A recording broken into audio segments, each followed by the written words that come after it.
When you learned the grammar of the English language, you were learning to identify the various parts of speech and the rules that govern correct use of words, clauses, and punctuation.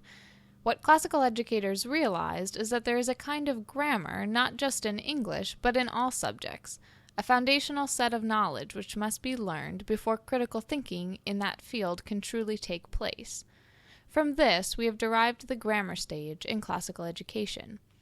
It is the preliminary learning period in which students absorb the foundational skills and information that will be useful to them in their future studies.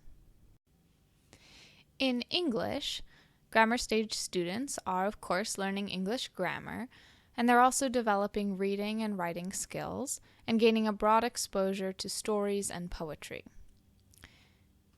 For history and geography studies, in the first and second grade, we focus on geography so that students have a firm grasp of the world map and the people and cultures which inhabit it before they have to think more abstractly to understand a chronological timeline.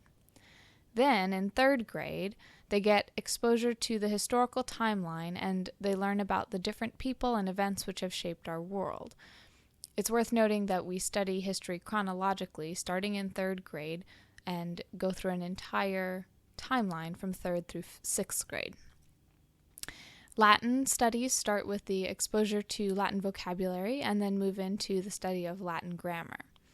In science, students get a broad exposure to facts and knowledge about the world, and they learn to classify that information according to scientific customs. In first and second grade, students also get exposure to the arts. They learn about different types of music and composers and different types of art. And in math, math is not part of our core curriculum shown here, but we do offer math supplements involving a lot of drilling and math facts so that students can learn to quickly do mental calculations and learn the basics of arithmetic and pre-algebra. So in all of this, students are learning the basic foundational grammar of whatever subject they're learning. The purpose of this stage is to allow students to soak up as much foundational information as possible and to allow them to develop basic skills as thoroughly as possible. We are teaching students how to effectively absorb the information they encounter. This is an extremely important skill for learning within a new field. You have to understand the basic parts, the vocabulary and grammar of a field, in order to work well within it.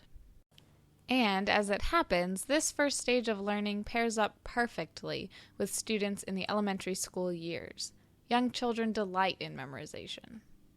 They are extremely gratified when they can pull a correct answer from their arsenal of memorized facts. So we harness this in the grammar stage and teach young children to absorb as much as possible.